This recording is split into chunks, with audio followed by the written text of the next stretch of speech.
السلام الله عليكم ورحمة الله وبركاته أخيارتا كحران كنال كان عافيماتك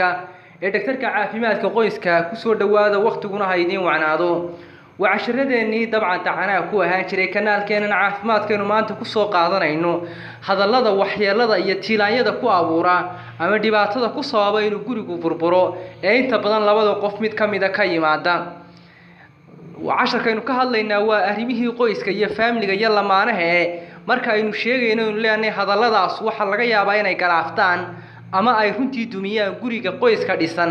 ayaynu doonaynaa inaan wax ka taataabano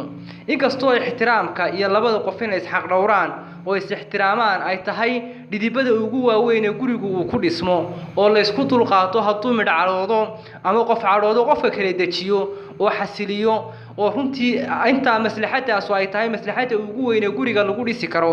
haddana hadallada forbidden-ka ka ama aan loo isticmaalin lamaanahaaga waxa kamid ah isaga oo markaas kulul ama meel ka yimi ama goob ka yimi inaad isticmaasho hadalla adag sida xakaad ka timi meeshan yaad u joogtaa maxaad ku maqnayd su'aalo noocaas oo taa questions oo laga yaabo inay xasaasiyad abuuraan ama dhibaatooyin ay sababaan waxa kale oo runtii aad u dhib badan qofku inuu mana sheegasho sameeyo ama wuxuu qof siiyay qofka lamaanaha ah qofkiisa kale waxa uu siiyay inuu xusuusiyo oo mana sheego sameeyo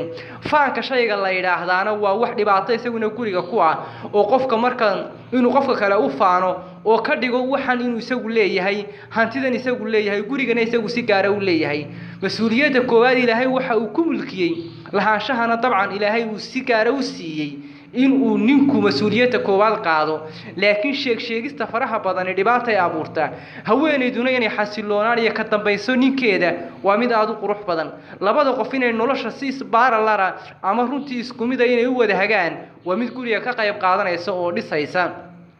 hadallada kale waxyeelada ku ah ee ku abuuri kara ama qoyska runtii dumin kara waxa kamid ah marka la caroodo qofku uu sameeyo hadal cayya ama dhibaato ama qofka naftiisa iyo akhlaaqiyadkiisa iyo sharaftiisa iyo cirqigiisa wax u geysanaya inuu ku yiraahdo arrimahaas guriga way dumiyaan natiijada ka soo baxdaana waxay noqotaa labada qof inay kala hawl yareystaan oo ay kala tagaan marka arrimahaas aynu dabcan iska wacyi gelinaynaa subscribe ku suubiya kanaalkeena caafimaadka oo salaamu calaykum